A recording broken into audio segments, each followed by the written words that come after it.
All right, hello everyone. Welcome to another Crunch Chats here on the Crunch's Facebook page. It's presented by Burdick Toyota. Great to have everyone along for another alumni edition. This time we're going back to the Columbus era a bit. We've got another great panel of Crunch alum here on the show today. We've got Tom Sestito, Derek MacKenzie, Zenon Konopka, Jon Mirasty, and former broadcaster Bob McElligott here as well. Guys, thanks so much for doing this here on a Thursday night. It's great to have you here.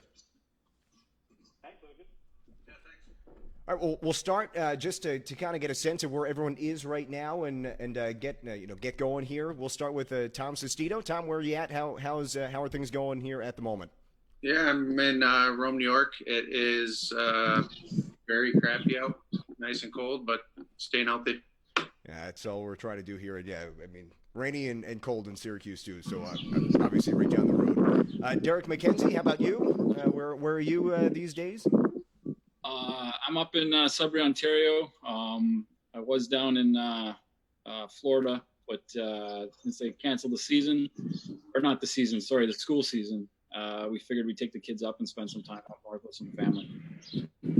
Very good. Jon Mirasty, and we'll jump to you next. Where are you spending time these days? I'm up in northern Saskatchewan here, just fighting the COVID and enjoying my time off and spending a lot of time with family.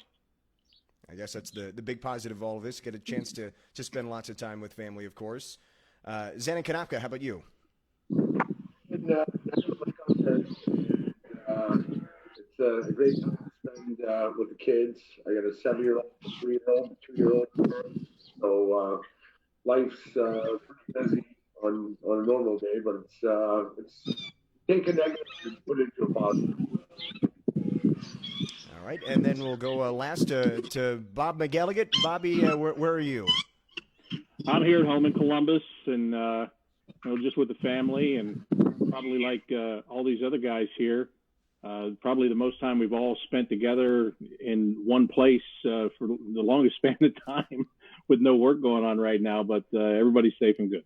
Yeah, good. Well, that's good to hear, and yeah, this is just a bizarre period, as you all know, and as everyone knows these days with what's going on. But this is great. We've got a good group, and you guys were together for a year or two or three, depending on where you all were at that point here in Syracuse with the Crunch, the late 2000s there here in Syracuse. So that's obviously what we're going to focus on here tonight, kind of your time here and what it was like to play in Syracuse at that point. Things have obviously changed a bit.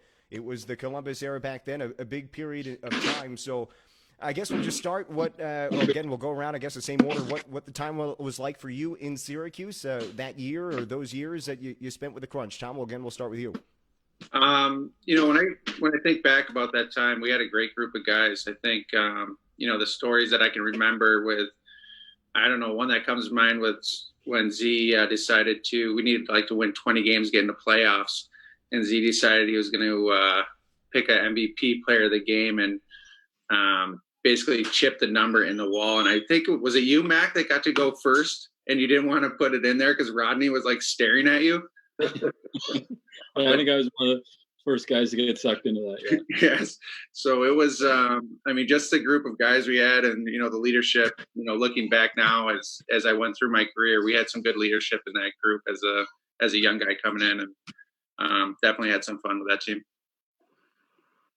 Yeah, that run, as we all know, was just incredible. You go 20-0-0-3 in the final 23 games of that season to make the playoffs. I mean, looking back at that, it's got to be just remarkable to think about how you guys finished that season and getting into the playoffs with that stretch run. Derek, what was that run like? Well, it was a lot of fun. I mean, I had come over from Chicago. It was just a different conference and division and a lot of travel and I not knowing a lot about Syracuse and coming in there, I was pleasantly surprised. I mean, it was a great building, great atmosphere, great fans. Didn't know a lot about the team, was hoping to get a chance to play a little bit more. And, it just all worked out for the best. We ended up probably having one of the better teams that I played with or for in the AHL, great group of guys. You happen to have three of the toughest on here, but I'm not just saying it, probably the toughest team that I ever played for, which, when you're a guy that's not the biggest guy in the world, it's always nice to have more than a few options as backup. And then that run, I can remember some of the guys stepping up. playing some of their best hockey. And I've seen some clips of that atmosphere. You forget about it a little bit, and you go back and you watch when some of these guys scored some goals, how electric it was in that building. It's the only regret is that we didn't go further. Yeah, well, and we know we'll get to the playoff series against Manitoba too in a bit as well. Just a wild series there. John, what about you? What do you remember from either that run or your years with the Crunch? I mean, it was obviously you had a big impact here and a fan favorite for a number of years. Oh yeah, that was definitely a better time for my career. I really enjoyed it. Guys were awesome. Tom and I were talking a couple days back that we're working our. It was the most fun we ever had. As I know, Z was a great leader. Derek was a great leader. We just enjoyed it. We took it for it was, and it was kind of like old school hockey. So I think that the fan base really bought onto it. And I mean, I remember Z telling me, "You watch that fucking red line. It's no one crosses that red line." And I think I got in more trouble. And I think that was my first year in the American League, so my salary wasn't that high. And good thing they were covering all my fines because we got fined quite a bit. And that'll lead on to our next conversation with the Manitoba series. Yeah, for sure. And that's something we heard all the time. I mean, we heard you had to be there pregame to see what was going on in the pregame warm-ups. There was always something to keep an eye on, and whether it was a pregame fight or brawl or whatever. I mean, what was that all like to bring the energy before the game even started? Is this for to me, or is that whoever? I mean, whoever wants to take jump that one. I don't think me, Doris, or Johnny got to touch a puck in warm-ups. Well, like the first thing I'll say is, with the pandemic going on and you're in isolation and you're spending so much time with, your family. But what people don't realize is when you play in the AHL or even the East Coast Hockey League, you're with your teammates all the time. You're on the bus. Like in the NHL, you're flying, you fly back an hour or two, you're home. When you're in the AHL, 5-6 hours on the bus altogether, you go to practice, you have team parties, and I think we brought everyone together to, get the best out of them. And everyone had each other's backs, and it made everyone more comfortable. And I think everyone was comfortable and didn't want to let down their teammates in the room. And it's something where, is old school hockey dead now? I don't know, maybe it's on life support, but it was at a point where it would start a warm up. And, when I got into the league, I was young, they used to say, 50% of the game is mental or 80% of the game is mental. And I used to think those people are mental because you play with, physical attributes.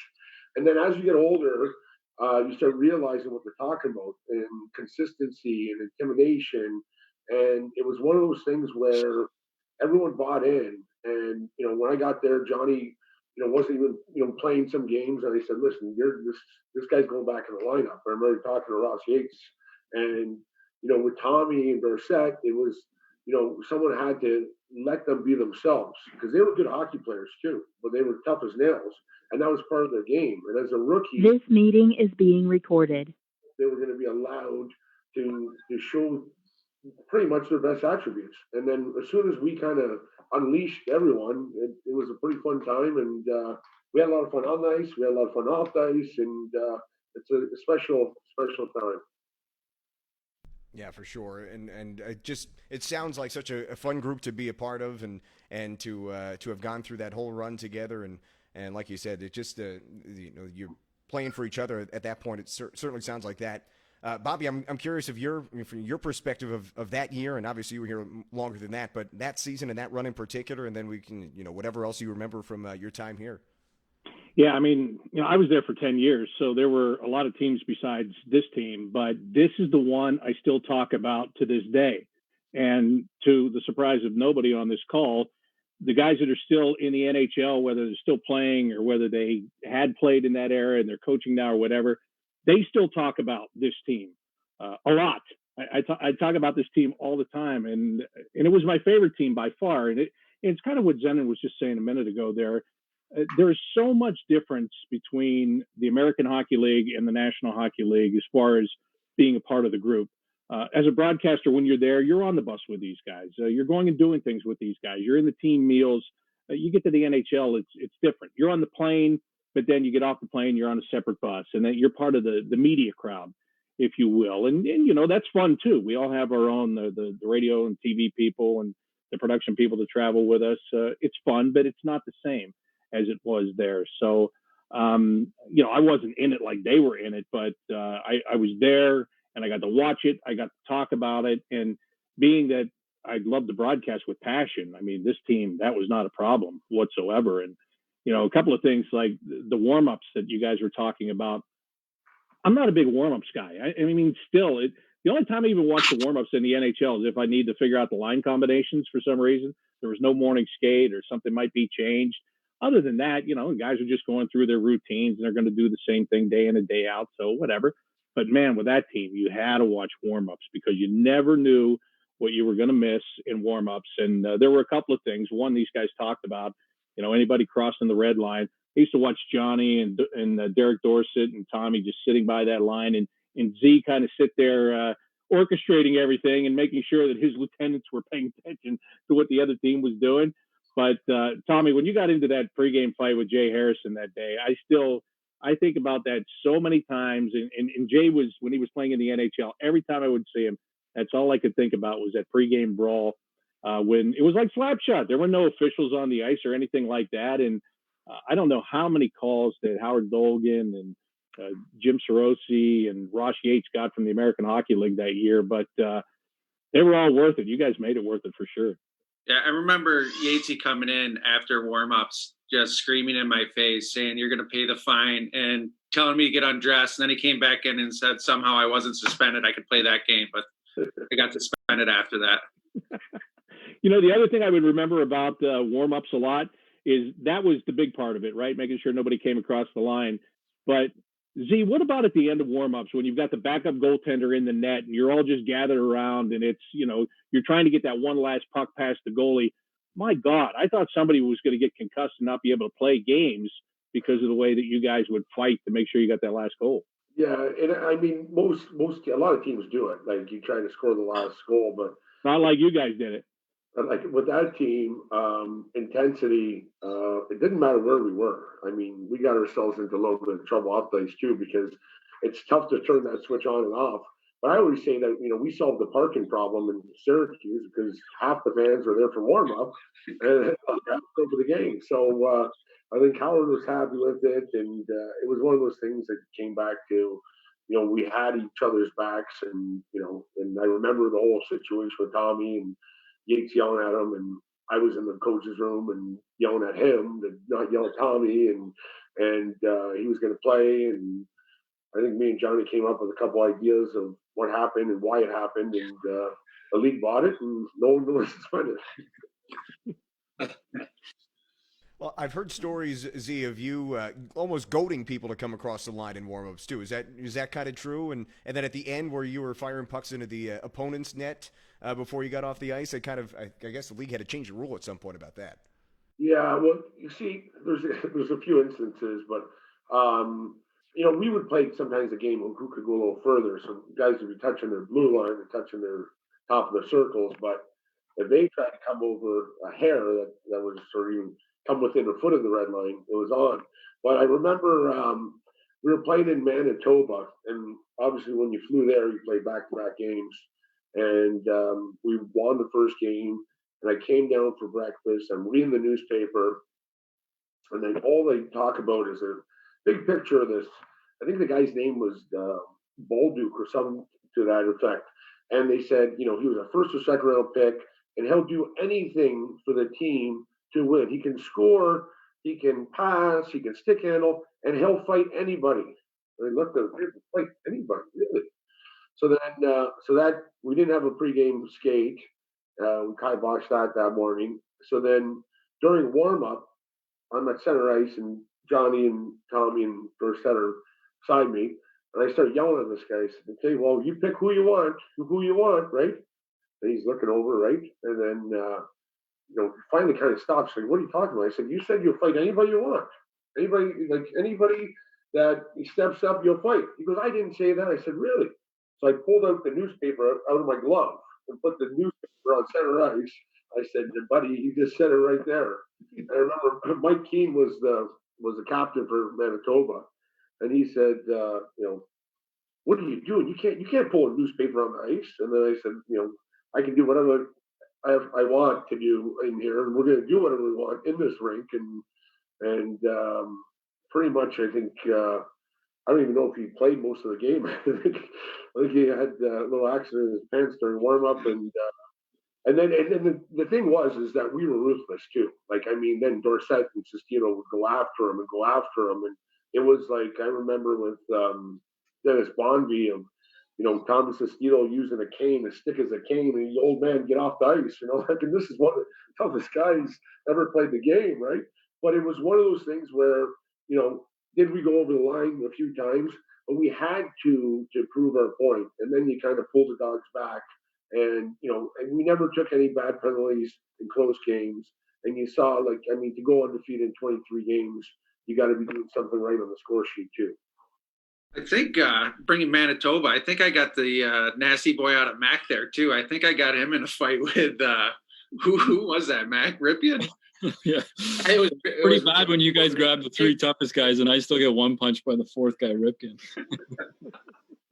Thank you for that. I know that Z was saying earlier, that we all bought in, but it kind of brings me back to the team bonding that we had that year. I know that we all shaved our heads with mohawks, looked like a bunch of idiots. But Derek Brassard was his first year, just a young kid. I think he was probably, 170 pounds. And opening face-off, we're playing Manitoba. It's the opening face-off. And who was the big gun in the AHL back then that played for Manitoba? Centerman. He was one of the top, highest-paid guys in the AHL. Was it Krog, Don? Was it Krog? No, I can't remember. He was a centerman. But anyways, back to the story is, Derek, or not Derek Brissett, Derek Brassard. First year, he's just he's one of our top players, top draft pick. And, he's a little skinny kid that has a mohawk. And I remember the opening face-off, puck drops. He throws his shit off and wants to fight the other centerman. I mean, obviously they didn't fight because the other guy didn't know what he was doing, but it's just like that. You have one of our top players, young kid like that, trying to play that role as well. And, it was funny to sit back and watch it because you watch this little skinny goal scorer, throwing his gloves off and wanting to square off at center ice with an old veteran player was kind of cool. And we kind of bought into that, and we just rode the wave. And I mean, like we said earlier, that was the funnest time we had. All we did was enjoy each other. And, I think we practiced for 25 minutes a day that whole spring. And, we'd go out and bond as a team. And like I said, that's one of my bigger memories in hockey. Well, Johnny's right, too, about, Derek Brassard challenging their top centerman off the draw. And before the game, Brassard's like, Z, you're going to watch, make sure you watch open and draw, right? But that just proved how everyone bought in. I mean, earlier in the year, 6 months before that, you said Derek Brassard was going to drop his gloves and challenge the guy to fight. But I think it helped grow him as a hockey player. He grew up as kind of from a kid to a man, right? And but I think that's a real good point by Johnny, because it proves that it wasn't just, we were a real tough team and we had some tough guys, but everybody was willing to do whatever it took to make sure we got the job done.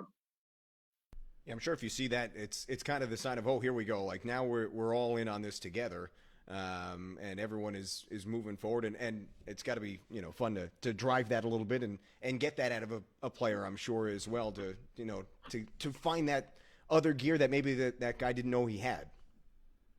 Yeah, that team showed a lot of character that year because, like I said, I remember we were, I think, in last place at Christmas time. Am I wrong? You guys remember? We were pretty much dead last at Christmas time. We went to Chicago, and I can't remember. We ended up having a brawl in warm-ups. And I remember my foot got stuck in a helmet, and we're fighting. And long story short, I think Chicago was in first place that year, and we were in last place. We ended up winning 5-0 on the road. And I think actually that's the time Z and I missed the airplane back to Syracuse. You remember that? What's that? Say that again. What happened? I said, do you remember when I think we missed because we were drinking in the hotel.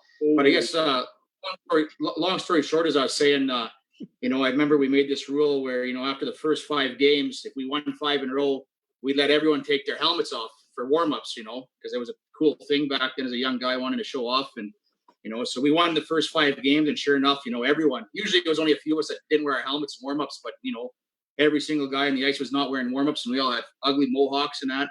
And then I remember we went to 10 games in a row. We said, okay, 10 games in a row, we're all going to go out with no shoulder pads.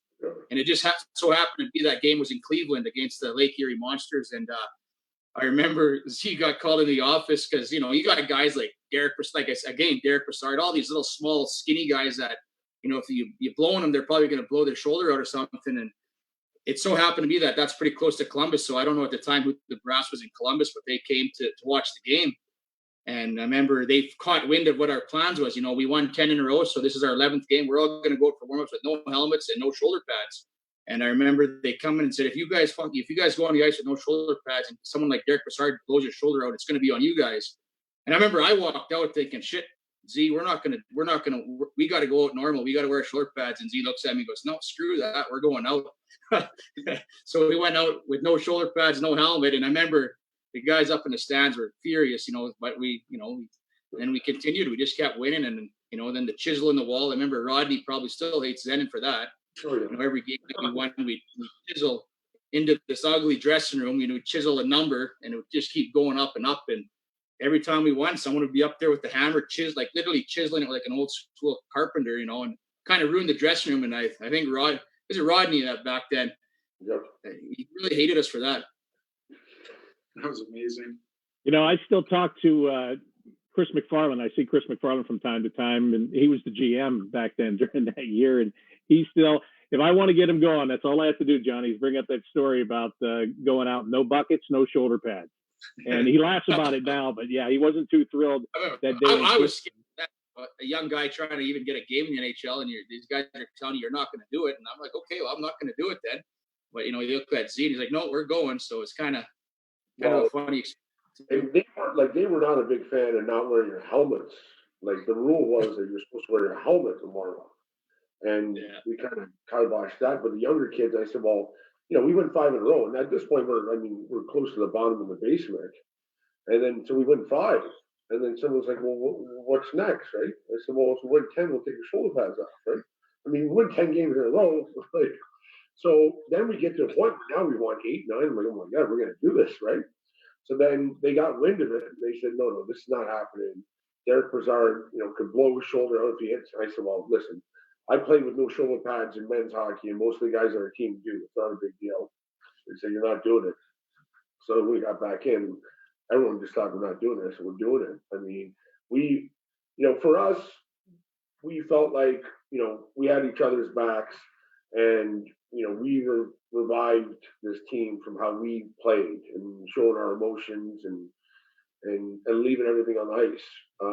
So it was just a statement being like, listen, like, we don't care what players, what team, who, no one's going to get in the way, and no one's going to pretty much tell us what to do, right? And it's a happy medium because it's a catch-22 sometimes, because you got to have the heartbeat of your team. You have to have really good leadership in the room. A guy like Mac helped me a lot. Westcott came in and Raycroft, and those guys were older than me. So I had to get these guys to buy in, which was nice having Mac there to help me do that. And luckily, everyone bought in, and it worked out. Do you remember Duvey when we flew to Manitoba when they said, hey, it's going to be business casual? And he came with jeans and a sweatshirt on, and Yatesy was like, hey, I said business casual. He's like, we're going to Manitoba. This is business casual. I'll never forget it. Isn't that where some guys got in trouble at the Palomino too? Probably. Was that you, Mac? I'm just kidding. You talking about... Mac, I wanted to ask you, how did you deal with that too? Z said how good it was to have you there. Sometimes having to be the voice of reason to an extent there, and still, be all caught up in it, just like everybody else. As you said, you played in Chicago and you'd been in the league for a while. What was that all like for you to balance everything? No, like I said, it was time for me to make a change when I left Chicago. And when I got there, this was a breath of fresh air. It was a young team. It was a great group of guys. And, I'd come from Chicago where I was probably a third line guy for the majority of my career there. And I was getting a chance to play a little bit more and play with some of these guys. And there's like I've said before, there's no better feeling than when you go out there and you can play your game and do your thing, knowing that, these guys got your back. And these guys standing here, I'm sure Johnny even spent a little bit of time. Not only did they, stick up for you and do the right things and fight all the tough guys. But these were line mates of mine. Power plays. We had great power plays with these guys, net front and quarterback and things. And so, for me, it was kind of a, second phase of my career. It just was something that, I really look forward to. As far as Z, he was great. I thought we've always bounced things off each other. There were certain things that, he was great at taking care of, and there was other things, that I thought I could handle. And it was, never stressful, always enjoyable. If coaches, if Ross was on him, then I would go in. If he was on me, he'd go in. It was just, it all kind of gelled. It all had a rhythm. I ended up, my daughter was born there. I have a lot of fond memories of it. I was close to home, probably the closest I played to home. I was 6-7 hours to home. I always had a lot of people coming down to watch those games. I can remember the outdoor game, which was a lot of fun. I mean, the list goes on and on. I think so. Another part to that is, like, most fans, they see it from the outside, right? And they see it the warm-ups and everything else. But, as a captain and as a leadership group, it wasn't my way or the highway. It was something that we would always discuss things with Mac and sometimes younger guys on the team, and we had good communication, so everyone felt like they could have a voice. Now, we can't take everyone's idea, but we listen to everyone, and we try to make. I'd always told the team that at the end of the day, we're going to listen to everyone, and I'm going to make the best decision I think for the team. And sometimes it would be my idea, it might be Max, and it might be Dorset, probably not Tommy's, but maybe once in a while. but that's a big part of that is communication. That because we were on the bus, and then we get home, we go to the bar, and then we go to the restaurant. We have sign-in Sundays where everyone had to show up and do one shot. You could stay for 12 hours. You could stay for 12 minutes as long as everyone showed up, right? So we always, and I think that was a big part of why it worked, was we had a heartbeat on everyone on the team. And if someone didn't feel, like something was going the right way, they speak up. And, it might be over a beer, it might be, over dinner and stuff like that. And I think that was really important that a lot of people didn't see from the inside. I mean, I wish we could have, I know warm-ups was a fun part, but I wish we could have had video of our two-touch warm-up. I mean, Mac probably doesn't want that video getting out. He was probably the worst player on the team by far, but I think we had a couple pregame two-touch fights too. Well, that was probably the last time I played, but I gave up on stretching, so that was the next best thing. You talked a bit about Manitoba. Let's talk about that series now, the playoff series in 2008. It goes 6 games, 5 overtimes, back and forth. Obviously, the contrasting styles between those two teams. What from that series stands out as that run continued to the second round? Whoever wants to jump in first, but what stands out from that series with Manitoba, which is still one of the most remarkable in AHL history with those 5 overtimes in 6 games? Well, I mean, it was one of those things where obviously we were the hottest team in the league coming into the series, but Manitoba wasn't that far off either. Like, they were the second hottest team going in, and they were hitting on all cylinders. And I think that hurt us in trying to make a run to actually win everything. And I mean, if a couple things bounce differently, I think we do have a real chance to win the whole thing because we believe in each other. And it was sort of a perfect storm in a negative way where we had to push so hard mid-season to just get into the playoffs. And I mean, we never thought that we would, be undefeated in 23 games, but we knew we were a better team than we were showing. And then we get into that series, and we had 5 overtime games. But it was one of those things where I don't know how these guys felt, but I just felt like we're going to win the series. Like, even though we had 5 overtime games, I never felt in that series like we're going to lose this series because of just the guys in the room and the guys that, like Mac was saying, we had a good power play. A lot of parts of the game were really coming together.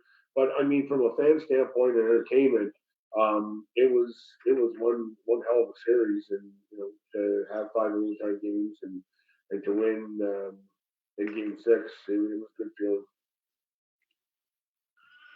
I'm not sure if that was that the series where I got suspended in. Remember, we were like losing a game, and you told me to go run the goalie. It was I think it was Schneider maybe. I think, yeah, I think that might have been it. That's what. And I just remember everybody booing me, and they told me that I was going to need security to like walk me into the game the next time. And I remember coming off the ice, you're like, "Good job, Tommy." I'm like, "Yeah, great job. I think I just got suspended 3 games." But you know what? I was happy to do it. I really was. I love how they say like, "Yeah, you're going to need security coming back in the game." We're like, we'll be fine. Don't worry. Yeah. Z, I'll never forget the last game of that series. I did the pregame interview with you, and remember you told everybody to wear a black suit that night, right? Coming to the rink. And I did that interview. I got to dig that interview up because it was the best. You said you basically said we're going to beat these guys, and I remember specifically you said it's not going to be easy. It's going to be like burying somebody alive. We got to dig the hole, we got to throw them in, and we got to shovel the dirt on them to get it done. But we're going to get it done tonight. I remember walking away from that interview laughing and saying, "This is going to be epic. However this works out tonight." And of course, it turned out really epic for Trevor Frischman, who scores the guy that's the role player that scores the overtime goal to win it and send you guys to the next round. Why is he not on this call? I was just thinking, Tweba. Where's Tweba? The idea was tossed around to get him on here too. Oh, geez. Well, he would have a few too many drinks, and too many. He'd get 3, and his tongue would get tied. That's correct. I'm curious where the Mohawks came in that year. When they came out, what the story is behind that. Johnny, I just wore one. Z wanted everyone to wear one. I did it one year just to be a dummy because come back from my Indian heritage and going into playoffs. I couldn't grow a beard, so not like Mac down there. But so I guess it was my option to not grow a beard, was to have everyone do a mohawk, and I think even Howard Dolgan got into that. And I think we had a day at the rink where we were shaving mohawks in people's heads, and I don't think they turned out too nice. But I mean, it was kind of cool. It was kind of cool for everyone to buy in and kind of brought us together as just some kind of playoff run thing. But it was a fun ride. Well, we wanted to do something that, was kind of epic and intense, right? And Johnny had the mohawk, and then I'll be honest with you, I can't remember exactly how it popped in my head or what happened, but I said, this is a great idea. We're gonna do mohawks, and I mean right down to the bone, and then I'm sitting there, and Raycroft comes in, who's played 400 games in the NHL. He has this beautiful long hair, and I'm like, oh Jesus! I'm like, how am I going to explain to him that he needs a mohawk? And so I'm thinking, but he was a really good guy, and like even when he came down, and Westcott came, that they really bought in to what we were doing. And I had a conversation with them to say, like, listen, I need you guys as help moving forward.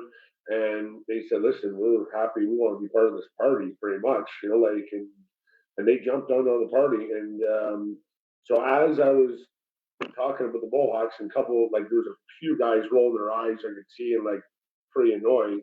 Raycroft gets up, goes, you shave me first, let's go, right? And so we shaved all his long hair, and he had this kind of mohawk with a mullet. And so after a guy that's played 400 or 500 100 games in the NHL and just shaved this long hair, now nobody else can say I don't want to do it, right? So and it was one of those things where it caught on definitely in Syracuse. There was a lot of mohawks in the stands, and the owner had a mohawk, and Yates didn't have a mohawk, but we could have pinned him down maybe. Oh, that would What did Doobie wear? mohawk below. I don't think you can wear a mohawk. Well, Doobie was another guy that, he was a pretty quiet guy in the room, and we would have these team functions at any event. Like, I mean, you got St. Patty's Day, Super Bowl, but I mean, it'd be like the third Sunday in March, and I'd be like, well, it's it's Halloween in Peru. Let's go out and have a party, right? We just look for an excuse to have a party. And we had the bowling night the one night, and I look over, and I mean, he's got his pants down, his shirt's off, and I look over, I think, to Mac, and I'm like, I think, pretty sure he bought in. I think he's part of the party now. It was a true story. I heard also a story post game. I mean, you'd mentioned chiseling the numbers into the locker room and whatnot. Also heard there was I think a Rihanna song or something that no one was a fan of, but that became kind of the post game tune or something. Is that true, or what was the song? Do you guys remember that? I can't remember. Mac, your memory's better than mine. No, I'm starting to think. No, it's not. I don't remember that one. No, Isn't it the "Please Don't Stop the Music" song? Could have been that. Yeah. I think that's what it was. Yeah. So we had that song. I mean, some people were fans of it. Some people were. I mean, people don't realize, say, regular fans. I mean, the music in the dressing room. Obviously, you can't. You can't make everyone happy. And the majority of the time, doesn't matter what league you're in. Probably 70% of the room hates the music, right? So, when you're in charge of the music, it's a tough role. And pretty much, I think before we started that streak, if I'm not mistaken, we were playing, I think, Lake Erie, and I think we lost 5-0 in our rink. And I came to the bench with like 5 minutes left, and I said, "Well, I'm going to fight." And I forgot one of the tough guys, and I said, "Then I'm going to get thrown out of the game." And I said, "I better see a few more guys in the dressing room, right?" And so I go to the dressing room, I'm sitting there. It was a long fight. It was kind of as I'm sitting there, and here comes Tommy, and then here comes Dorset, and here comes Johnny, and then like it was just like time after. I think it took about 2.5 hours to finish the last 4 minutes of the game, and that's when I think we kind of had a players meeting and just said like, I said we got to use what we have, and our biggest attribute as players was we were physical and we could back it up, and because of that, we can make room for other players on the ice, and the guys like Mac and Derek Brassard, and as even for me, playing junior and stuff like that, when you have those players around you, it helps you and makes you more comfortable. And more comfortable, you're a better player. And so I said, Johnny's got to be in the lineup. That was one of the first things, right? And with Tommy and Dorset, that like I want you to play your game. I remember we were on the road, and I took them out for dinner, and we had probably 6 bottles of wine. And I said, "Listen, I want you guys to be you guys. I know you're rookies, right? But you're not a rookie in my mind because we need you as players." I knew how good they were in junior and how they could play, right? So I said, "Listen, I'll always have your back, and I want you to start chirping guys and get in their face and do what you do." And then they started, and then it started working, and that's there's different ways to skin a cat, right? But at the end of the day, you have to look at what's best for your team. And I can't believe in this era, if you look at coaches can't adapt to the team they have. And Mike Babcock plays Mike Babcock hockey. Now it's a great system, but it's not for everyone. So with our team, I think Ross, these guys wanted to play this pretty game, and we had a really tough team. So then, he finally started realizing, yeah, this does work. And to his credit, he bought in too, to the whole, whatever, gong show circus or great hockey team, whatever you want to call it. Hey, Johnny, the thing about you too is we always remember your fights and all that stuff, but as it went along, you weren't out there just fighting and getting thrown out of games. I mean, you skated some important shifts during that whole thing too, and you actually got to be. It was all my Bobby Mac. What's all you said? What'd you get? You got a goal or two here or there, didn't you? I'm a good looker. Actually, believe it or not, I led the league. I played senior hockey this year, and I led the league in playoffs for scoring. So I had some fun. Nobody 10 feet of them. I want proof of that. Senior D. No, it was a good time. No, like I said, I enjoyed that year. That was, it was an awesome group of guys. The older guys were awesome to me. The younger guys were awesome. And, I was just thinking as you guys are talking, we're talking about all the fighting. But, like I said, we were a good team. We turned a lot of heads. I know that people wrote us off at, like about Christmas time there. And I was just thinking about my son still to this day talks about it. You know, he always talks about Zeke because he gave him some money when he was a little kid. I mean, now that little kid would probably punch Z and I out. But he always talks about the time that one of our players got beat up by a goalie. And they were talking about Alex Picard when I don't remember who we were playing, but the goalie was coming out. Picard decided to fight him and kind of got beat up. And to this day, Tristan's still saying, "No, Dad, remember when that Alex Picard got beat up by a goalie?" So that's another guy we should have on here. We talk. And I was always entertained by Alex. I don't think we could have got a translator though. Yeah. But I mean, you can't say it enough. I mean, that team that year was a great team. You know, I still look at all those guys as my friends. I know we don't really talk very much, or, you know, it's we'll all go our own ways, but, you know, those are years that we'll always remember, you know. So it was a great time of my life. And you know, to this day, I still have a lot of friends in Syracuse. You know, a good friend of mine is Anthony Lamacchia. You know, I still go to Syracuse every once in a while. And, you know, when you see fans, that all they do is talk about that year with the boys, you know, the Nasty Boys, or, you know, they just that run. It was just so entertaining and so much fun, and it brought the community together. So, you know, I don't know if you boys heard, but actually Anthony Lamacchia just had a heart attack a week ago or 2 weeks ago. So he's right now just he had surgery. So, but yeah, like I said, Syracuse is always a great year. I mean, I spent a lot of years there, so I really enjoyed it. By far the best year was that first year with Columbus, you know, and then, you know, obviously a couple of years later they went with Anaheim, and I stayed for that. But you know, like I said, I have family there that I'll always remember, and also the boys on that team. You know, like I said, you guys we're really close, and I have good memories of that year.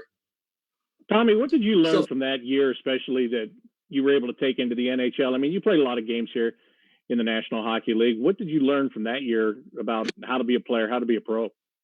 I think it was just, you know, you just do anything for your teammates. You know, I was always in a role in the NHL where, you know, I wanted more ice time. I wanted to play more. But, you know, if I get 3 minutes, you know, I was going to make it worth it. I was going to do something with those 3 minutes to try to, you know, stay in for the next game.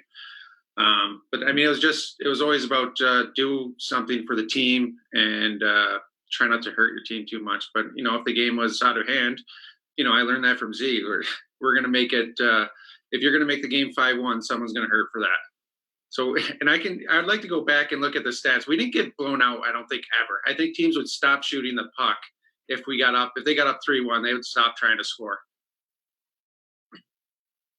Didn't want to mess around and get you guys going, huh? Well, it's funny, but like Bobby said, like, you know, I played a lot of games in the NHL after that, and I mean, there were so many guys that wanted to hear about the Syracuse game, you know, like, and, you know, was this for real? Did this happen? And, oh yeah, that happened. Yep, that happened, right? But it's one of those things where, you know, still, I mean, I get calls and, you know, questions, a lot of questions about that team, and then other guys that came into and played us, they said, like, listen, we just want to come in there, give you the 2 points, and get out of the building, like, without getting hurt. So it got to a point where mentally we felt like we had an edge over the team before we even got into the game. And I mean, the one thing that just sucks about it is that, you know, that Manitoba team, I think we get matched up against any other team. Like, we played Toronto in the first round, then Manitoba. I think we beat both. But Manitoba was one, like, hell of a team. They really were. They were super hot going in. They got all the guys back, and, you know, they were hitting on all guns. And it was a hell of a series of 5 overtimes, but it took a lot out of us. And because we had to play so many playoff games to get to the playoffs, I mean, we ended up losing 7 to Toronto. And, you know, like, I'd just like to go back and just see if somehow we would have pulled off that game and what would have happened. But I'll tell you, the rest of the teams were pretty happy that, you know, we bowed out to Toronto in 7. And I mean, anytime you play a game 7, anything can happen. But it was bittersweet because, you know, we felt like there was some unfinished business. You know what, Lucas, another thing that it's easy to forget about during this, but during that streak at the end, I mean, a lot of these guys were getting called up, and they were playing in Columbus. And I remember specifically one day sitting in Ross Yates' office, and somebody, the latest guy had gotten called up, and this was during the morning. And he was like, he had the whiteboard on the wall there, and he had the lineup on it, and then he had the guys that were injured in one column and the guys that were called up in another column. And so he had added another name to this. And I walked in there and he was mad. I go, "What's wrong with you?" He goes, "Are you kidding me? Look at that board. Look at that. Look, see that list there? How am I going to win a game with that? There's no way I can win with that many guys out of the lineup." And I forget how many we had won at that point. And Z, this might have been when you got called up, actually. And I forget how many we had won at that point in a row. And I said to him, I go, "Ross, the way it's going right now, you could go down the street to that guy that's standing underneath I-81 begging for money at the light, offer him a tryout, put him in uniform tonight, put him on the ice, and you're still going to win the game, because that's what it was like." And there were a lot of guys that were on amateur tryouts this year. There's guys that I'm sure if I go back and look at the roster, I'll go, "Who was this guy and who was this guy?" I won't even remember them.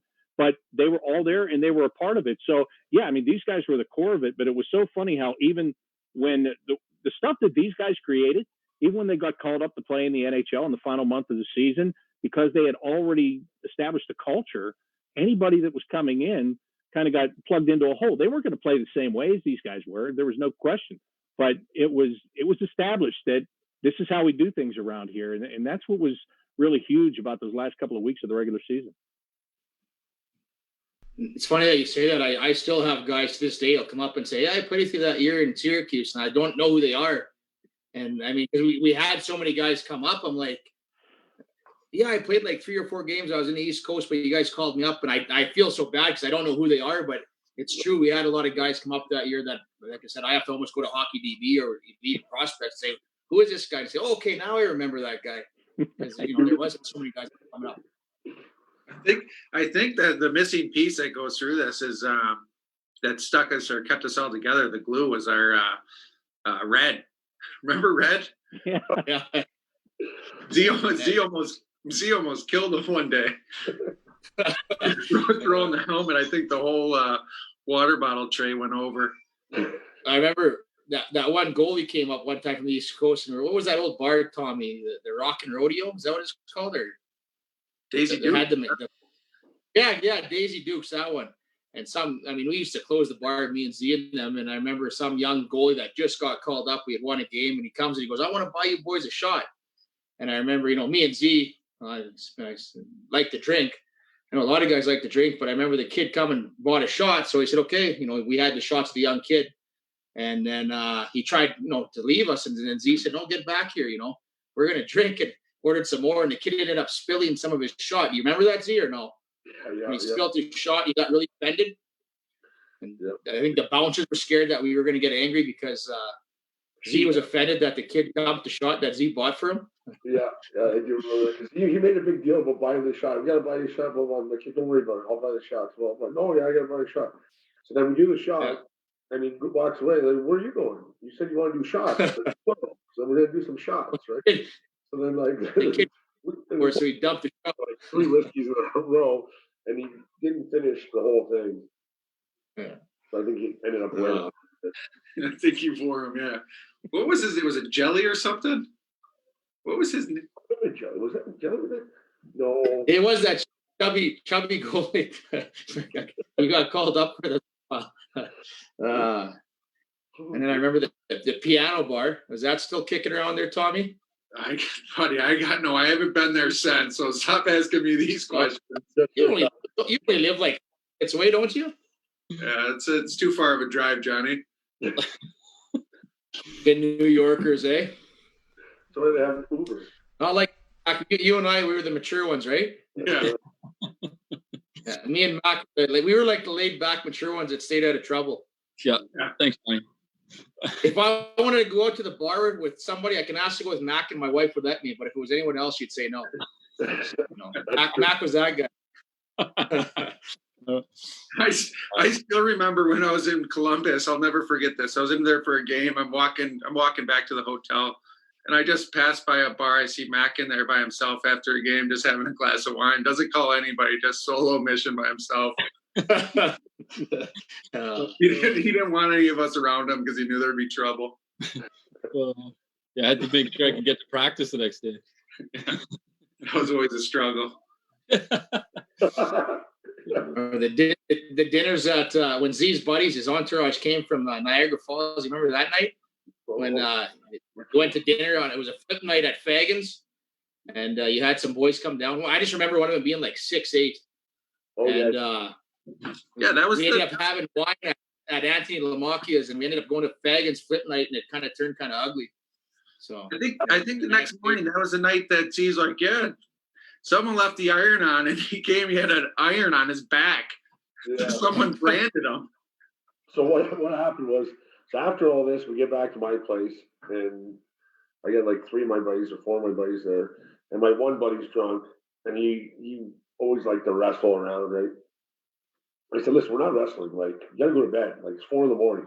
No, right? And he's throwing clementines, like, kind of towards me. So finally, I grab him and throw him, and then we start wrestling around. Well, I don't know if it was my mom or sister was down, and then they left, but they forgot to turn the iron off. So as I threw him, and then he kind of got on top of me, my back landed on the iron, and I'm like, get off me. And I'm like, no, I'm serious. So I toss him off me. And he's like, you're being a wimp. I'm like, no, my back. I don't know what the hell that was, right? So there was like a legit imprint of the iron on it, right? So then the next day of practice, trainer's like, no, you got to go to the hospital. Like, you go like the burns unit, and like they're like, they told me you're not gonna play for a month. I'm like, yeah, right. I'm not playing for a month, right? Just wrap it up and let's go, right? But yeah, I still got a scar there, but it was pretty bad. It was pretty bad. You look like Marv from Home Alone. See, you don't have to lie to us anymore. You're not going to get in trouble. Somebody branded you with that thing. It didn't fall on you. Hey, how about the self-proclaimed Hammer? Remember him, Kevin Harvey? That's your best friend, Tommy. Where's he nowadays? My best friend. You guys were brothers, man.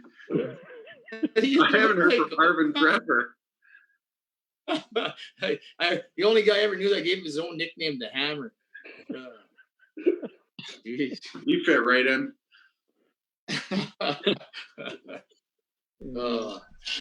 Yeah, those are good times. Yeah, I was just going to say, wild times, it sounds like. Derek, I'm curious how your time here with this group and whatnot, kind of as you move forward and now coaching and everything, how that kind of laid the foundation or how it's impacted your coaching career.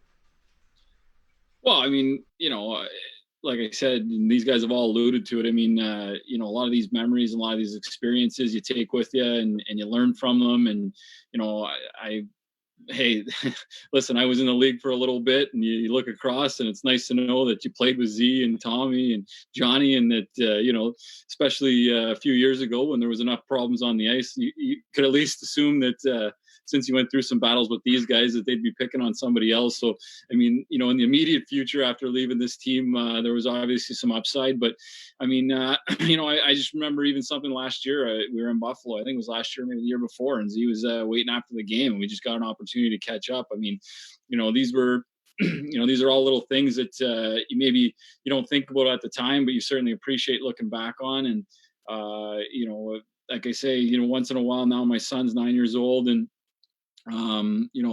he's getting to know YouTube pretty good, and he'll look at some of these clips and we go back and explain them. And again, I'm just, and I shouldn't be, but sometimes surprised just how electric that arena. I remember, these guys are talking about the dressing room, but it was just, you had to cross to get down to the change room. You're like in the fans, there was, I can remember, the coach's room was across there. There was times I might have had to go across there in my skates across the concrete, like little things that when you start to add it all up, I think these guys have already touched on it. You go, you're not sure. When I say I love Syracuse, sometimes people, give you kind of, oh, really? Like, you got a chance to play in Chicago and Columbus and a couple places, but there was something about that place, something about the owner and Jim Sorosi and all those guys made you feel special. It wasn't a big budget thing. It was, here's your uniform. We'll do the best we can for you. Go out and play.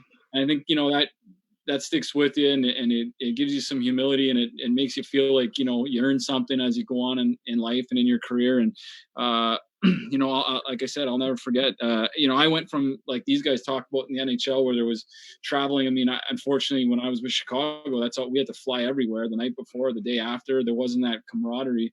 Now you're getting on the bus. I remember, like you guys sneaking a few in your pillowcase for the ride. It was only an hour ride home. It was great. You could be out spending time with guys and family and a lot of different things. So,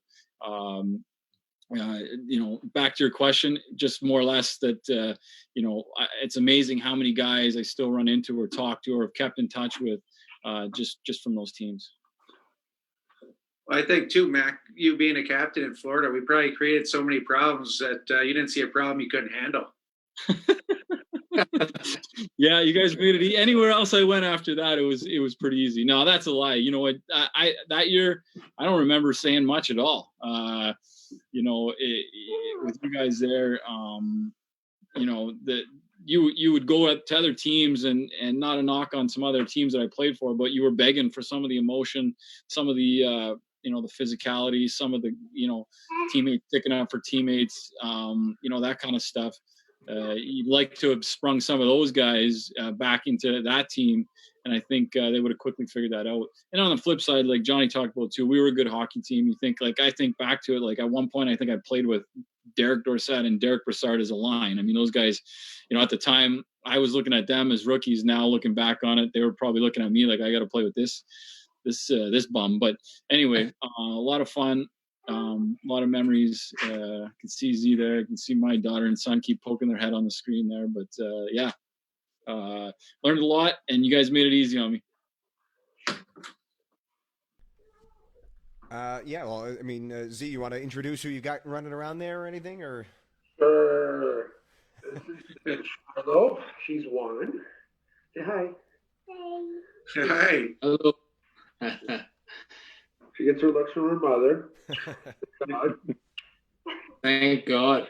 Where are you? Baby, Where's Hoppy? Do you still have Hoppy? Hoppy. His spirit's still with us. But, Hoppy just saw a lot of things for a rabbit, I'll tell you. So a lot of before he passed away, it could have been epic. Oh boy. This is Reese. She's dying to come on. Hi, It's her Reese. birthday tomorrow. She turns 11 tomorrow, guys. Happy birthday. Happy birthday. Happy birthday. Thank you. Yeah, she's the New Yorker. She's the girl. She got to witness some of it. Excellent.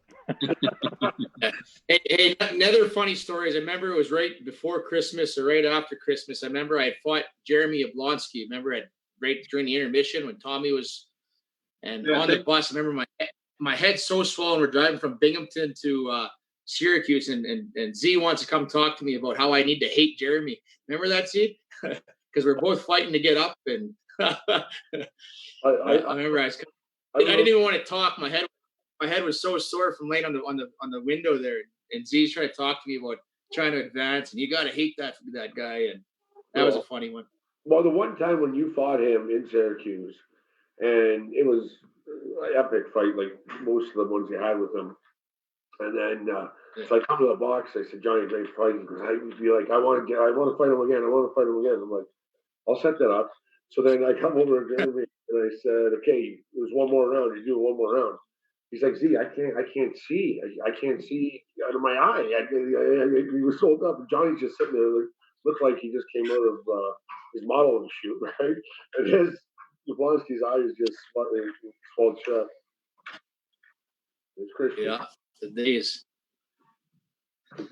The crazy days, Mac. Now we look back and say, what the hell are we doing? I know. Honey, when did you not fight Jeremy Yablonski? What's that? When did you not fight Jeremy Yablonski? When he was my teammate. We ended actually after my last year in Syracuse. The following year, I ended up going to Russia, playing in Kazakhstan, I was in Chekhov Vitez that first year, and we ended up being teammates. So it was pretty cool. We'd always talk, and that was kind of the talk of Russia because all the fights were circulated on the internet, and now we're teammates. So did you guys play with a puck or? Tommy, don't tell him that. I was gonna say, Tommy, you did a really good job when you played, because a lot of guys always say, "What about that fucking?" I'm sorry the language there. What about that Sestito? And they'd always chirp you. I said, "Oh, Tom's an awesome guy." Yeah, that stayed with me for my whole career. So. Yeah, I think Bondy was your biggest fan, though, eh? Yeah, I would see him in when I played with Pitt in Wilkes-Barre. I'd see him all the time. He's a great guy. I like that guy.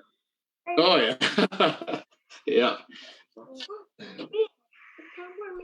You can talk. Oh, the man, you're a busy man, eh?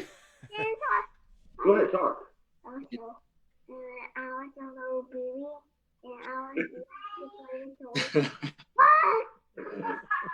How many do you have, Tommy? 2. 2? Boy and girl, girl and girl? Boy and girl. My son's 4 and my daughter's almost 2. Right on. And how about you, Mac? Yeah, just the 2. How about you? I got Ava, was born in New York my last year there. I guess you guys were gone already at that time. She's 8 now. And then I got a 2-year-old. Her name is Bexley. And then my boy Tristan's just turned 17. He's playing junior now in California. He just finished his, well, it's a 16-year-old year, but he played a year in California at Fresno in the Western States Hockey League. God, So, I'm a he's looking at either 16-year-old kid. I know. Well, he remembers you guys. He was running around. That's what Tommy was just putting down Manitoba, but I loved playing there because that was the closest I got to play at home, and it was still 13 hours. But yeah, Tristan used to come there and watch us as I think he was probably 2 years old. So How old is he now? that shows how time's gone by. How old is What's he now? that? How old is he now? He just turned 17. Oh He just my- finished his first. I remember in Manitoba when we'd go there, you guys would start sparring in the locker room. He would just let him go tee off on your face. He was like 3. I was like, this is unbelievable. Yeah. No, unfortunately, he took to you guys more. He's more skilled than I am, but he didn't even get into one fight this year. I gave him shit. But yeah, he's really improved. He's a big kid now. He's about 6'1", and he had a good first year junior. No way. That's great. Yeah. I'm getting to the age where I could be a grandpa pretty soon. Jeez, that scares the shit out of me. There's everyone. Well, It's guys, possible. we've had you for an hour here. I don't want to hold up too much of your day today. We appreciate you coming on here. I don't know if we want to just wrap up. Maybe if you have a story that we haven't touched on yet that you remember from your time here in Syracuse, whether it's on the ice, off the ice, a quick little tidbit from your time here, if we want to go around real quick, and then let you get on with the rest of your night. Tom, I guess we'll start with you. If you have any other good notes from your time here. I mean, I don't have any more than we already went over, but just to hit on, like, going back to that rink, I think I was always one of the fan favorites there. And then it's funny how it changed. I think I got booed every time I touched the puck, which obviously wasn't that much in my going back there. But the fans there were very loyal. I had a great time there. It was a great start to my career. And, I couldn't ask for a better group of guys to play with. Derek, we'll go to you next. Any final story or a thought on your time here? Yeah, just no story. Just, it was great seeing these guys. I want to, officially thank them. I really enjoyed my time there, and they looked after me in a lot of different ways. And, I'm just happy to see everyone doing great and having kids and being safe and staying involved in hockey and all those things. And hopefully it's, not as long as it's been today that we catch up again, and hopefully it's over a beer face to face somewhere, but just glad to see everyone doing well. And, once again, just say, thanks. I really enjoyed my time there in Syracuse. Awesome. John, how about you? Oh, not much more to say. Just, it was an awesome time to talk to you guys. It's been too long. You guys are ever in my area, you're always welcome to give me a shout and come stay, and I'll take you horseback riding, fishing, and hunting all at once. But, and to the fans of Syracuse and the people of Syracuse, it's difficult times right now, but we're going to get through it and stay safe out there. And it's been a pleasure. Well said. Z? Well, I'll just say that, anytime you do anything in life and you go to any place, you want to kind of leave it better than when you got there. And I remember when we got to Syracuse, we were pretty much in the basement and losing on off the ice, and the fans, it wasn't very passionate about the game. And then it's amazing in a year and a half, if you took a snapshot of game one compared to, say, that Manitoba game 6, and it was really good. We did it all together with the team, kind of the community, and it was special. And it was one of those things where, like we said before, people are still talking about the team and the times, and I'm just proud of all the guys and proud of the whole community and city and what we did. Yeah, there's no doubt that team really had set up the organization for years to come. I just heard a story today that 07-08 team kind of set their fandom for life as a Crunch fan. So that's got to be pretty neat to hear. Bobby, we'll give you the last word. Any thoughts of your either that year, the memory from here, or your time in Syracuse?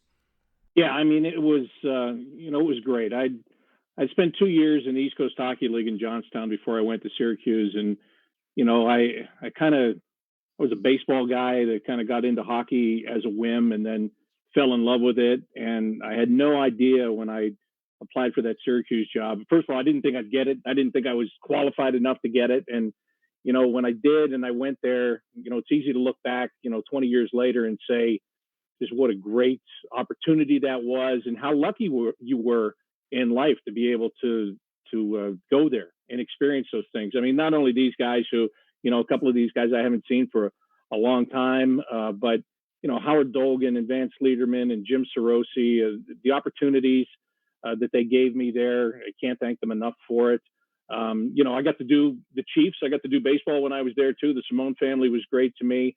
I still speak with them. I still have so many good friends there. As Johnny said, Anthony Lamacchia, gave him a call earlier this week, and it's really a special place to be. And I talk with Jody Shelley about this all the time.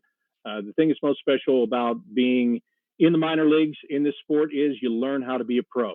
And thanks to these guys and thanks to everybody with the Crunch, I was able to learn how to be a pro. And, even when I left, another big special thing for me was that very next year, I got a chance to go back and call that outdoor game at the fairgrounds, which, just celebrated the anniversary of the 10th anniversary of there a short time ago. And, for those guys to let me come back and do that during the Olympic break in the NHL and be a part of it again and be part of a great spectacle. And for me, that was a great way to go out because it was a fantastic show that all of those guys worked hard on and they put on that day.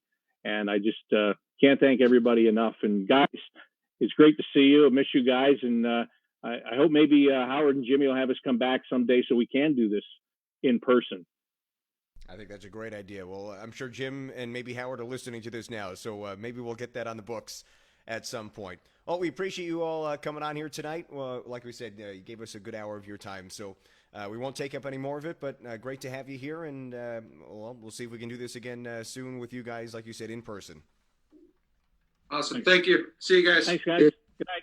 Okay. Let's see.